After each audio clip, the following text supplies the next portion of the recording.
नमस्कार। फिनेस्ट्राइड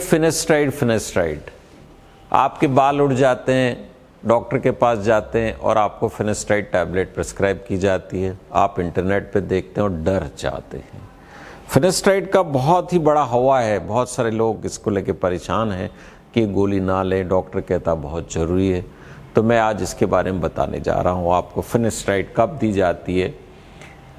बालों का पतलापन होना, मिनिचराइजेशन एंड्रोजेनिक एलोपेशिया का एक डायग्नोस्टिक पॉइंट है। मतलब बालों का झड़ना इतना इम्पोर्टेंट नहीं है जितना इम्पोर्टेंट है बालों का पतला होना। आप ये देख रहे हैं बाल पतले हो गए, थिन आउट हो गए, तो ये मिनिचराइजेशन बोलते हैं। और ये होता है डीएचटी के कारण, डिहाइड्रोटेस्टोस्टेरोन हार्मोन। जो टेस्टोस्टेरोन होता है वो डीएचटी में कन्वर्ट होता है और डीएचटी के कारण जो बालों की जड़ें हैं वो उसके अंदर नेगेटिव इम्पैक्ट डालती है, डर्मर पेपिला की सेल्स को डैमेज करती है और धीरे धीरे बाल पतला होता चला जाता है।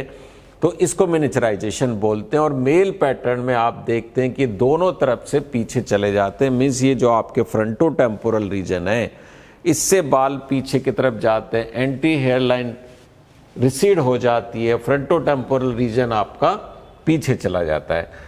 अब बालों में पतलापन किस तरीके से आता, आप देखेंगे कि मल्टीफॉलिकुलर यूनिट है एक। यहाँ पर 4 जड़ें हैं, एक जड़ के अंदर 4 फॉलिकल है और उसमें से 4 बाल निकलते हैं। मिनिचराइजेशन के कारण धीरे धीरे ये पतले होते चले जाते हैं। 3 जड़ें छोटी हो गई, बाल पतले होते चले गए और फिर उसके बाद में 1 रह गया, 2 रह गया, 3 रह गया और 4 रह गया। अब इतना करके जब बाल पतला हो जाता है इसे मिनिचराइजेशन बोलते हैं।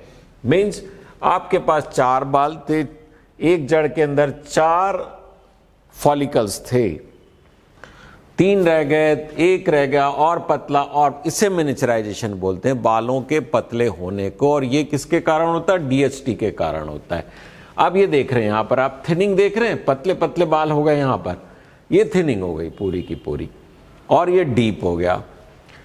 अब अपन इसको क्या समझते हैं? ऐसे एक टेस्टोस्टेरोन एक हार्मोन है, वो डीएचटी में कन्वर्ट होता है। Testosterone is converted into DHT और इसके लिए 5 अल्फा रिडक्टेज करके एक एंजाइम होता है।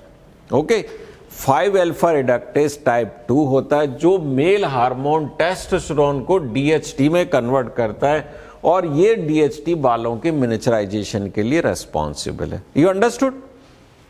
मीन्स टेस्टोस्टेरोन होना चाहिए, फिर 5 अल्फा रिडक्टेज होना चाहिए। जब दोनों मिलते हैं तो डीएचटी बनता है और डीएचटी बन के बालों की जड़ों को पतला कर देता है और आप में गंजापन आ जाता है, जिसको एंड्रोजेनेटिक एलोपेशिया बोलते हैं। फिर हम देखते हैं इसको जांच कैसे करेंगे। जांच करने का तरीका है कि ट्राइकोस्कोप या डर्मेस्कोप होता है। यह आप कई बार अपने कैमरे से भी देख सकते हैं, आजकल तो इतने हाई क्वालिटी के कैमरे आ गए।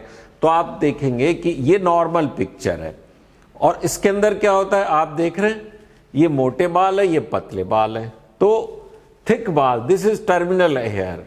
ओके, ये थिनिंग होती है तो इंटरमीडिएट और बहुत ही पतले बाल हो जाते हैं, इसे मिनिचराइजेशन बोलते हैं। इवन आप कैमरे से आपके मोबाइल को लेकर के एनलार्ज करके आपके देखेंगे तो आपको उस एरिया में मोटे पतले और बारीक बाल दिखेंगे, मिस मिनिचराइजेशन है। अब ये इस मेल पैटर्न एलोपेशिया के डिफरेंट ग्रेड्स है, जिसमें धीरे धीरे बाल पीछे जाते हैं, यहाँ पर फिर हेयर लाइन पीछे जाती है, फिर ग्रेड 2, ग्रेड 3, ग्रेड 4 और ग्रेड 6-7 के अंदर आपके ऑलमोस्ट सारे बाल खत्म हो जाते हैं।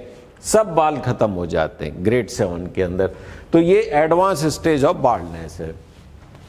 अब इसके अंदर ट्रीटमेंट क्या है? स्टैंडर्ड ट्रीटमेंट जो है यूएसएफडी अप्रूव्ड ट्रीटमेंट है। मेल के लिए मिनॉक्सिडिल सॉल्यूशन 5% और फिनेस्ट्राइड 1 मिलीग्राम एवरीडे एडवाइस की जाती है। तो मैं फिनेस्ट्राइड के बारे में बात कर रहा हूँ। फिनेस्ट्राइड क्या करती है कि जो आपका डीएचटी कन्वर्ट हो रहा था, मींस जो 5 अल्फा रिडक्टेज है, ये 5 अल्फा रिडक्टेज इसको ब्लॉक कर देती है। जब ये 5 अल्फा रिडक्टेज हट जाएगा तो टेस्टोस्टेरोन डीएचटी में कन्वर्ट नहीं होगा। वापस बताता हूं, टेस्टोस्टेरोन को 5 अल्फा रिडक्टेज डीएचटी में कन्वर्ट करता है और डीएचटी बालों को झड़ाता है और पतला करता है। लेकिन फिनेस्ट्राइड क्या करती है, 5 अल्फा रिडक्टेज को ब्लॉक कर देती है। जब 5 अल्फा रिडक्टेज रास्ते से हट जाएगा, इसका साथ नहीं देगा टेस्टोस्टेरोन का, तो टेस्टोस्टेरोन डीएसटी में कन्वर्ट नहीं होगा। तो जब डीएसटी में कन्वर्ट नहीं होगा तो बालों का पतलापन रुक जाएगा, थिनिंग रुक जाएगी। अब ये महत्वपूर्ण बात आपको क्या समझनी है कि टेस्टोस्टेरोन डीएसटी में कन्वर्ट होने से रुका है, टेस्टोस्टेरोन का डैमेज नहीं हुआ है।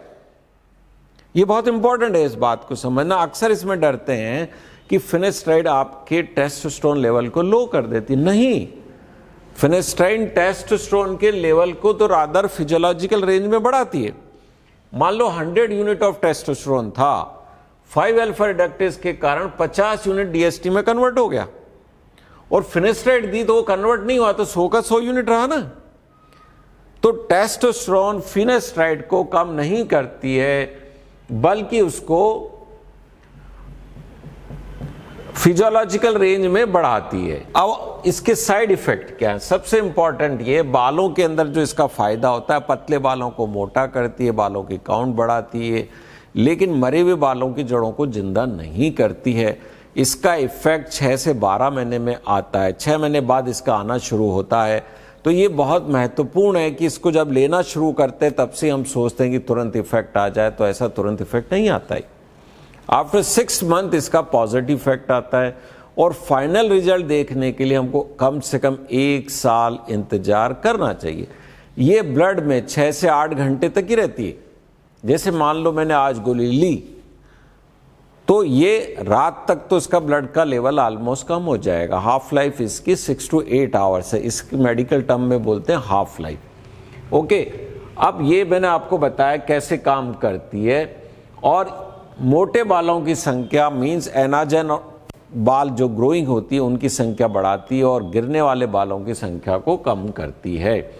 अब इसके जो साइड इफेक्ट है बॉडी के अन्य पार्ट्स पे, गायनेकोमेस्टिया, एक्सफोलेटिव डर्मेटाइटिस है, चारों तरफ नमनेस है, स्वेलन सलाई, ये कुछ इसके साइड इफेक्ट है जिनके बहुत ज़्यादा कम इंसिडेंसेस हैं। अब एक जो हम सेक्सुअल साइड इफेक्ट है जिससे सबसे ज़्यादा आदमी डरता है, वो है sexual side effect erectile dysfunction, जिसको लेके आदमी सबसे ज़्यादा भ्रांति में रहता है कि ये गोली लेने से मेरे सेक्स पावर में कम हो जाएगी, मैं इम्पोर्टेंस हो जाऊंगा, मेरे को स्टेरिलिटी हो जाएगी। ऐसा कुछ भी नहीं है। आपकी सेक्स की डिजायर 2% लोगों में कम हो सकती है, जो कि टेम्परेरी है, परमानेंट नहीं है।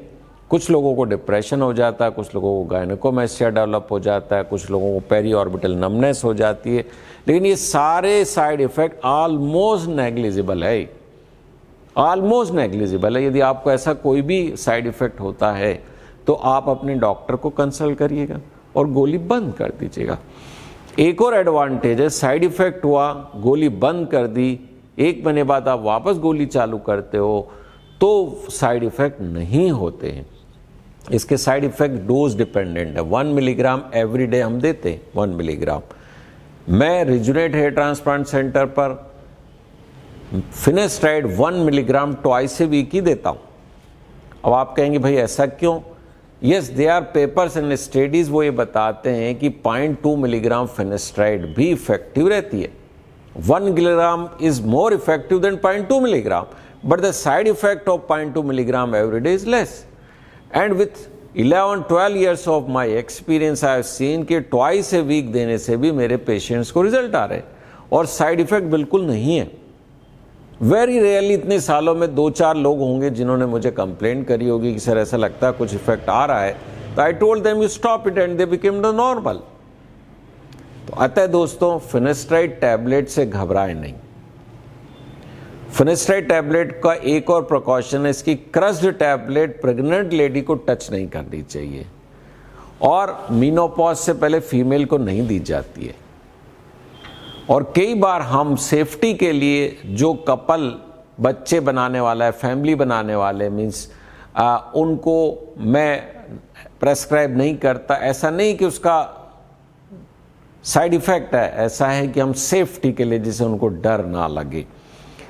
तो अतः फिनेस्ट्राइड की गोली male pattern alopecia, androgenetic alopecia के लिए मेन ट्रीटमेंट है, बहुत फ़ायदा करती है। आपको लेनी या नहीं लेनी, सिर्फ इंटरनेट को देख के आप डिसाइड ना करें। आप अपने डॉक्टर्स के साथ फ्रीली और फ्रैंकली इसको डिस्कस करें और फिर डिसीजन लें। Thank you very much.